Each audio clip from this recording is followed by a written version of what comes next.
It was a record-setting week for paramedics in Saskatoon, and sadly, the record set was a grim one.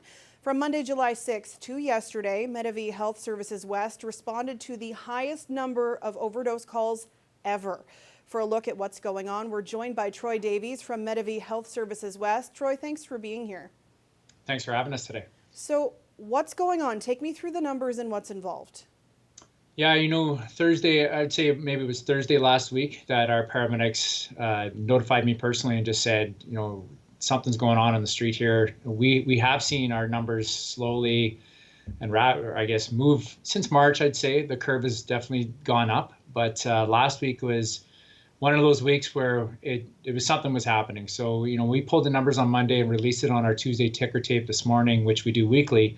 And we had a record amount of overdose calls with 94, and we had a record amount of responses just within the week at 815. So we wanted to get that message out there to the public today and let them know that this is happening. And we have a few ideas as to why, but this was something we definitely wanted to get out there. How does that compare to this time last year or even your average?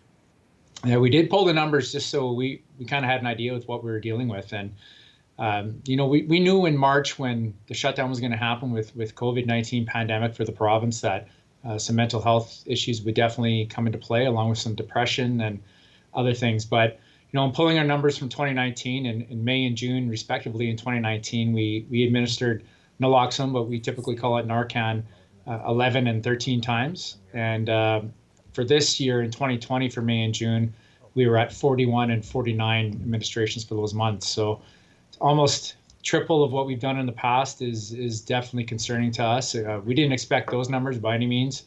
And really since March, our average of overdose calls is really, we would typically, last year, we were around 25 to 35 overdose calls per week, whereas now we're at 70 to 80. And then last week, 94, which was something that's extremely alarming for us and for our well-being of not only our paramedics, but paramedics across the province of Saskatchewan, and along with first responders as well. Can you point to a specific drug that's causing this and any specific issues? Yeah, it's typically drugs that are laced with some type of narcotic, and generally it's fentanyl that we've been seeing. We can't give 100% accuracy on that because typically once we get them to the hospital, we're not there for the follow-up report on their drug tox screens. We've already left and went to another call. So, but we can say that Narcan doesn't work on drug overdoses that don't involve narcotics. So, for us to be giving it the amount of times that we're giving it, along with fire and police as well, which also have some kits in their vehicles, that this is alarming for us, and it's something we needed to get out there. Troy, thanks so much for your time and perspective today. Thanks for having me.